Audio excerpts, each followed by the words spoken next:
રામ રામ મિત્રો, સ્વાગત છે તમારું આદિરાષ્ટ્ર ભારત ચેનલ પર। આશા રાખું છું બધા મજામાં જ હશો।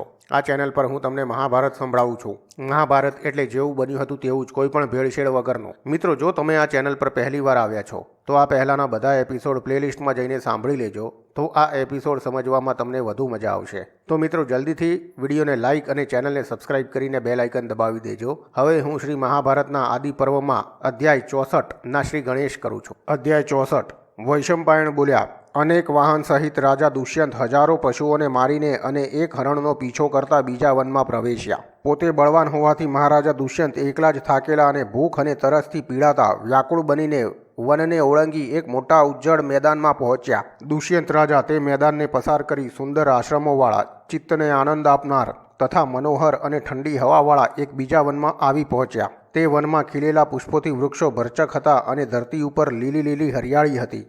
વનમાં મધુર બોલનાર પક્ષીઓના કલરવ ગૂંજતો હતો। મોટી ડાળીઓવાળા વૃક્ષો ત્યાં ઠંડો છાંયડો આપતા હતા। બધી દિશાઓ વૃક્ષોથી ઘેરાયેલી હતી। મધુના લોભી ભમરાવાળી લતાઓનું તે ખૂબ જ સુંદર વન હતું। તે વનમાં કોઈ વૃક્ષ પુષ્પ કે ફળ વગરનું ન હતું અને કોઈ વૃક્ષને કાંટા ન હતા અને ભમરાથી ઘેરાયેલું ન હોય તેવું કોઈ વૃક્ષ ન હતું। મહાન ધનુર્ધારી દુષ્યંત પક્ષીઓના કલરવવાળા, પુષ્પથી સજાવેલા, મનોહર બધી ઋતુઓના પુષ્પોવાળા તથા સુંદર ઘાસવાળા તે વનમાં આવી પહોંચ્યા। હવાથી ડોલતા પુષ્પોવાળા વૃક્ષોએ વારંવાર વિચિત્ર પુષ્પોની વર્ષા કરી। અનેક પ્રકારના પુષ્પોરૂપી વસ્ત્રો પહેરેલા વૃક્ષો જાણે કે આકાશને અડકતા હોય તેટલા ઊંચા હતા અને તેના ઉપર બેઠેલા પક્ષીઓના મધુર સ્વરો ગૂંજતા હતા। ફૂલોના ભારથી નીચે નમી ગયેલા વૃક્ષોના નવા પાંદડા ઉપર બેસીને મધના લોભી ભમરાઓ મધુર ગુંજારવ કરતા હતા। મહાન તેજસ્વી દુષ્યંત ત્યાં ફૂલોથી સજાવેલા જુદા જુદા સ્થળો તથા હૃદયને આનંદ આપનાર લતા મંડપો જોઈને અતિશય પ્રસન્ન થયો। એકબીજાને ભેટતી ડાળીઓવાળા અને ફૂલોથી શોભતા તથા ઇન્દ્રધ્વજ સમાન ઊંચા ઊંચા વૃક્ષો તે વનને શોભાવતા હતા। સુખ આપનાર ઠંડી પુષ્પની પરાગ લઈ જવાવાળી સારી સુવાસવાળી હવા અહીં તહીં ઘૂમતી જાણે કે રમવા માટે વૃક્ષો પાસે જઈ રહી હતી।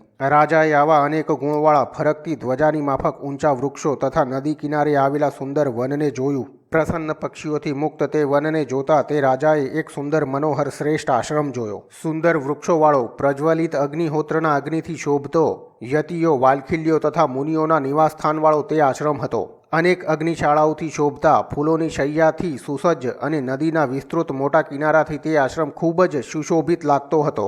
હે રાજન, ચારેય બાજુ પુણ્યશાળી શાંત જળ પ્રવાહવાળી અનેક પક્ષીઓ તથા તપોવનને કારણે માલિની નદીને તથા સૌમ્ય ભાવે એટલે કે હિંસાશૂન્ય ભાવે સર્પો તથા આશ્રમમાં વિહરતા મૃગોને જોઈને રાજા પ્રસન્ન થયો। તે અજય શ્રીમાન દુષ્યંત દેવલોક જેવા ચારે તરફથી સુંદર એવા તે આશ્રમમાં પહોંચ્યો। પ્રાણી માત્રની માતા પવિત્ર જળથી ભરેલી અને આશ્રમ પાસેથી જ વહેતી માલિની નદીને તેણે જોઈ। તે નદી કિન્નરોની નિવાસ ભૂમિ હતી તથા વાનરો અને રીંછો પણ ત્યાં વસતા હતા। તેના રેતાળ કિનારા ઉપર ચક્રવાક અને ચક્રાવાકી કિલ્લોલ કરતા હતા। તેના પ્રવાહમાં પુષ્પ સમાન ફીણ વહેતા હતા। નદીના રેતાળ કિનારા ઉપર પવિત્ર વેદપાઠનો ધ્વનિ સંભળાતો હતો અને ત્યાં મત્ત હાથી, સિંહ અને મોટા મોટા સર્પ વસતા હતા। આશ્રમની પાસે વહેતી તે નદીને તથા આશ્રમને જોઈને રાજાએ તે આશ્રમમાં પ્રવેશ કરવાનો વિચાર કર્યો। ગંગાથી શોભતા નરનારાયણના આશ્રમની માફક શોભતા રમણીય કિનારા તથા દ્વીપથી શોભતા માલિની નદીથી શોભાયમાન ઉન્મત્ત મોરના કેકારવવાળા તે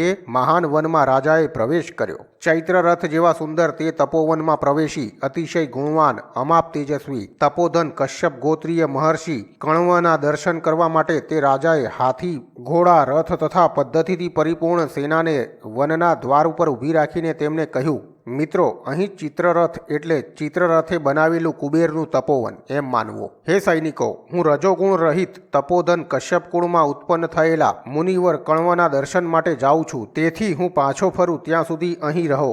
રાજાએ તે નંદનવન સમાન તપોવનમાં પ્રવેશ કર્યો। તે ભૂખ અને તરસને ભૂલીને અપાર આનંદ પામવા લાગ્યો। ત્યાં સંપૂર્ણ રાજ્ય ચિહ્નોનો ત્યાગ કરી મંત્રી અને પુરોહિત સાથે તે અવિનાશી તપસ્યાવાળા ઋષિના દર્શન માટે સુંદર આશ્રમમાં પ્રવેશ્યો। ભમરાના ગુંજારવવાળા વિવિધ પક્ષીવાળા બ્રહ્મલોક સમાન તે આશ્રમને જોઈને તે નરશ્રેષ્ઠ રાજાએ વિસ્તૃત યજ્ઞના કર્મમાં ઋગ્વેદમાં કુશળ બ્રાહ્મણો પદ અને ક્રમથી વેદના મંત્રોનો ઉચ્ચાર કરતા હતા તે સાંભળ્યું। કલ્પસૂત્ર વગેરે યજ્ઞ વિદ્યાના અંગમાં પંડિત તથા જટાપાઠ, ગનપાઠ વગેરે મંત્રપાઠના ક્રમમાં પાઠ કરનાર નિયમયુક્ત તથા અતિશય આત્મશક્તિવાળા યજુર્વેદી બ્રાહ્મણોથી તે આશ્રમ શોભતો હતો। પવિત્ર યજ્ઞમાં નિપુણ, અથર્વવેદના પંડિત, મુનિ પદ અને ક્રમથી યુક્ત સંહિતાનો પાઠ કરતા હતા. બીજા બ્રાહ્મણો દ્વારા યોગ્ય ઉચ્ચારણવાળી સંસ્કૃત ભાષાના વાક્યોમાં કથા કહેવાઈ હોવાથી એ આશ્રમ શબ્દોના પ્રતિધ્વનિને કારણે બ્રહ્મલોક જેવો શોભાયમાન લાગતો હતો. યજ્ઞ તથા સંસ્કારમાં પંડિત, ક્રમ શિક્ષામાં વિશારદ, ન્યાયના તત્વના અર્થને જાણનાર, વેદ પારંગત, જુદા જુદા પરસ્પર વિરોધી વાક્યોને જોડવામાં એટલે કે એક વાક્યતા કરવામાં પારંગત, બ્રહ્માની ઉપાસનાના રૂપી વિશેષ કાર્યમાં કુશળ, મોક્ષ ધર્મમાં પરાયણ હતા. પોતાના સિદ્ધાંતોની સ્થાપના, બીજાના સિદ્ધાંત પર આક્ષેપ કરવામાં કુશળ, સિદ્ધાંતને સિદ્ધ કરવામાં જ્ઞાનના મુખ્ય ચારવાકો દ્વારા ચારેય બાજુથી ગુંજાતા શબ્દો રાજાએ સાંભળ્યા. શત્રુનો નાશ કરનાર રાજાએ દરેક જગ્યાએ વ્રતપરાયણ, નિયમપૂર્વક જપ અને હોમ કરવામાં સિદ્ધ શ્રેષ્ઠ બ્રાહ્મણોને જોયા. અત્યંત ચીવટાઈથી બિછાવેલા અનોખા ફૂલોથી સજાવેલ આસનો જોઈને રાજા આશ્ચર્યચકિત થઈ ગયો. બ્રાહ્મણોએ બનાવેલા દેવસ્થાનોની સજાવટ જોઈને રાજા પોતાને બ્રહ્મલોકમાં હોય એમ માનવા લાગ્યો. કશ્યપના પુત્ર ઋષિ કણવના તપથી રક્ષાયેલ તપોવનની શોભાથી યુક્ત તે પરમ મંગલમય આશ્રમને વારંવાર જોવા છતાં પણ નૃપ શ્રેષ્ઠ દુષ્યંત તૃપ્ત થયો નહીં. શત્રુનો નાશ કરનાર રાજા દુષ્યંતે મંત્રી અને પુરોહિત સાથે મહાન વ્રતપરાયણ તપોધન મુનિઓથી ઘેરાયેલા કશ્યપ પુત્ર કણવના તે ખૂબ મનોહર મંગલમય એકાંત સ્થાનમાં પ્રવેશ કર્યો. મિત્રો, શ્રી મહાભારત આદિ પર્વમાં 64મો અધ્યાય સમાપ્ત. હવે આવતીકાલે લઈને આવી જઈશ અધ્યાય 65. તો મિત્રો, આ એપિસોડ તમને કેવો લાગ્યો કૃપયા કમેન્ટ કરીને મને જણાવો. આવતીકાલ સુધી મારા તમને જય શ્રી કૃષ્ણ.